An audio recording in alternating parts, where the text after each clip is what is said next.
आजु रामचंद्र को सुमिरन करके सीता माता को सिरनाई। श्री कृष्ण को हम सुमिरत हैं, नैया जखेई लगइयो पार। माता पिता को हम सुमिरत हैं, जिनकी गोद लयते अवतार। फिर के सुमिरे गुरु अपने को, जिनने ज्ञान दौर बतलाई। ओ अंजनी के लला हनुमान सभा में फेरी दे जइयो। ओ अंजनी के लला हनुमान सभा में फेरी दे जइयो। अरे फेरी दे जइयो सभा में फेरी दे जइयो। ओ अंजनी के लला हनुमान सभा में फेरी दे जइयो। आदरणीय उपस्थित समस्त सभी श्रोता बंधु, ये कहानी जो हम आप तक पहुंचाने के लिए जा रहे हैं, अंधेर नगरी चौपट राजा। देख रहे हैं इस कहानी को।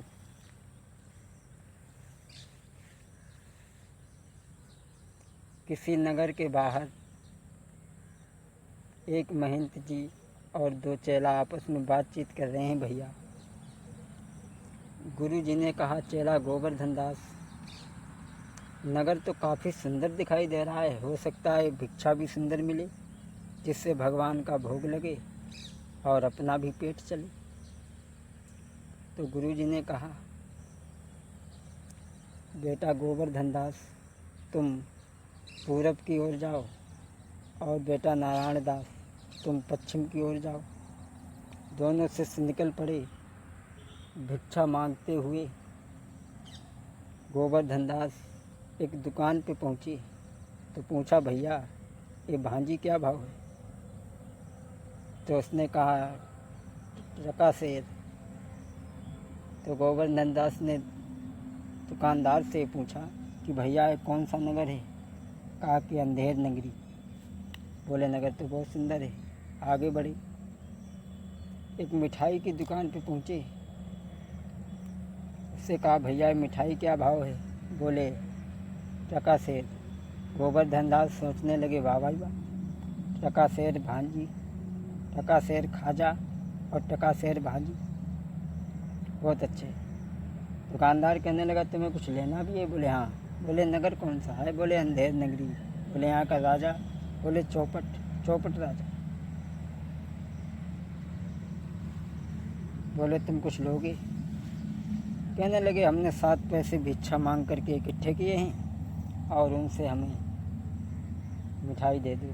तो उन्हें बहुत सी मिठाई मिली। एक थैला बांध करके लेकर के गुरुजी के पास में आए। गुरुजी ने कहा, बेटा गोवर्धन दास, आज लगता है ज़्यादा भिक्षा तुम्हें मिल गई। और चेला कहने लगा, गुरुजी ये अंधेर नगरी चौपट राजा है यहाँ का। गुरुजी कहने लगे, बेटा ये राज्य ठीक नहीं है, यहाँ से चलो। चेला कहने लगा, गुरुजी हम बिल्कुल नहीं जाएंगे, क्योंकि दूसरी जगह हमें भिक्षा मांगने से भी पेट भर भोजन नहीं मिलता था और यहाँ हमें पेट भर भोजन मिलता है, हम नहीं जाएंगे। गुरुजी ने कहा, ठीक है, अगर तुम नहीं जाओगे तो हम जा रहे हैं, लेकिन एक बात ध्यान रखना, कभी तुम पे विपदा पड़े तो हमें ज़रूर याद करना। इतनी कही के गुरु चली दे, पकड़ी है आगे की उन राह रे। हाँ, इतनी कही करके चली दे, पकड़ी है आगे की उन राह रे। इतने चेला गाँव के बाहर लई झुपड़िया डारी, दिन भर भीख मांग के खाबे, चिंता नहीं कोई दिल में। इत आगे की सुनो कहानी, पकड़ी डगरिया गुरु ने आगे। गुरु तो चले जाते हैं, चेला रहने लगा। और इधर चौपट राजा की सभा में एक बकरीबाज आया और दोनों हाथ जोड़ करके कहने लगा, महाराज मेरा न्याय करो। राजा ने कहा, कौन सा न्याय और क्या बात है, बताओ। वो कहने लगा, महाराज कल्लू बनिए की दीवार गिर पड़ी जिससे हमारी बकरी मर गई। राजा को क्रोध आ गया।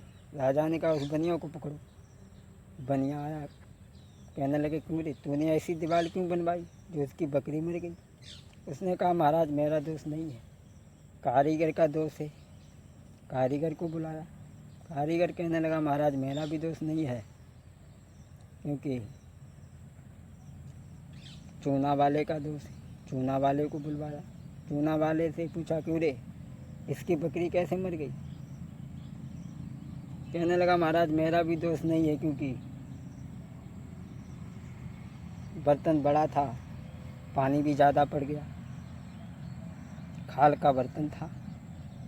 कसाई को बुलवाया गया। कसाई से पूछा, क्यों रे तूने इतनी बड़ी भेड़ का बर्तन क्यों बनाया। कसाई कहने लगा, महाराज मेरा भी दोष नहीं है, गडरिये ने मेरे हाथ इतनी बड़ी भेड़ बेची तो बड़ा बर्तन बन गया, इसमें मेरा दोष नहीं है। उसे भी छोड़ दिया। कहा कि उस भेड़ वाले को ही बुलवाओ।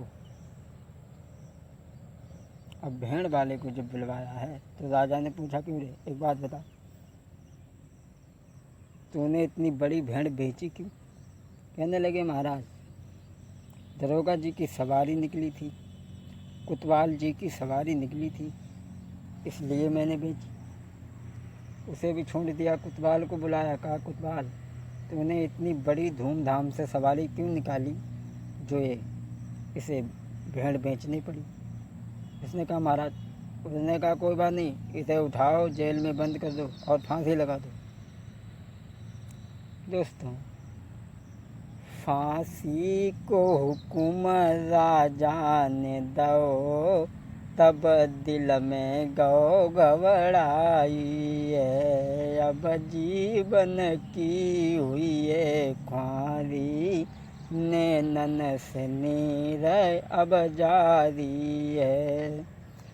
इत में चेला गोवर्धन दास एक वृक्ष तले बोलेटे हैं।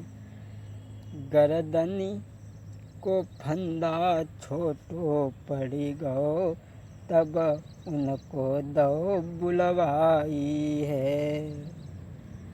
इतने उन्हें फांसी का आदेश दे दिया और इतने सिपाही चले। गोवर्धन दास भोजन करके पेड़ के नीचे लेटे थे।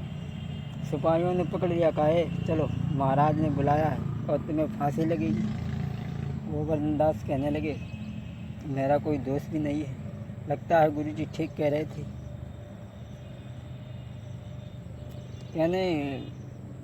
जल्लाद कहने लगा, फांसी तो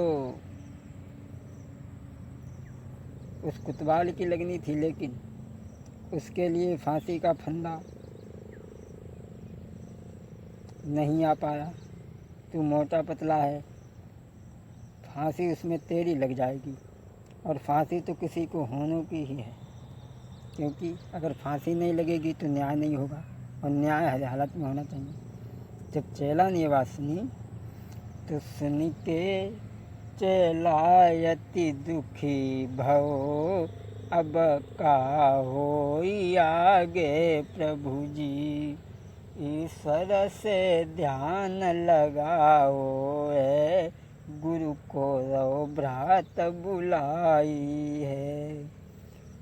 उसी समय गुरुवर आए, चेला को देखो व्याकुल है। गुरुजी ने हंसी के बात कही, कहो कैसी ललाई अब बीती रही। चेला रोने लगा। गुरुजी को याद किया तो गुरुजी प्रकट हुए। कहने लगे, कहो हमने क्या कहा था। बोले, गुरुजी अब कैसे बचाओ। बोले, ठीक है, चलो राजा के दरबार में पहुँची। गुरुजी कहने लगे, बच्चा गोवर्धन दास, तुम फांसी पे नहीं चढ़ोगे, मैं चढ़ूँगा। चेला कहने लगा, गुरुजी मैं चढ़ूँगा। बकरीबाज कहने लगा, राजा कहने लगा, ये क्या है, फांसी पे तू चढ़ेगा मैं चढ़ेगा, ये सब क्या है। गुरुजी कहने लगे, ऐसा है, इस समय की घड़ी वो है जो इस समय पे मरेगा वो सीधे स्वर्ग जाएगा। राजा कहने लगा, तुम लोग स्वर्ग जाओगे, राजा के होते हुए तुम लोग स्वर्ग नहीं जा सकते, मैं जाऊंगा स्वर्ग, हमें जल्दी फांसी लगाओ। अब राजा को फांसी लगा दी गई। तो क्षमा करें, ये अंधेर नगरी चौपट राजा की कहानी हमने आप तक पहुंचाई है। यहाँ से आगे हम राजा की इच्छा इस कथा को सुनाएंगे, तो जब तक इंतज़ार करें भाग नंबर 2 का। मूर्ख राजा फांसी पे लटको, अपने दय प्राण गमाई हैं, गुरु चेला दोनों बच गए हैं, आग की लई सीध लगाई है। विनय शास्त्री नाम मेरो, तुमको रे गाई सुनाई है, नई नई कथा और भजन तुम्हें हम सबको रहे सुनाई है। क्षमा करें, अब की कथा हमने बहुत लेट में आप तक पहुंचाई, क्योंकि अब के कुछ दिनों से हमारी तबीयत भी ठीक नहीं है और घर खाली बैठे रहो तो अच्छो नहीं लगे। गाने की आदत पड़ी है। खैर जो भी है वो ठीक है। जो लोग जिंदा हैं तो लोग सियत हैं, और मर जाएं तो मर जाएं, मान लो।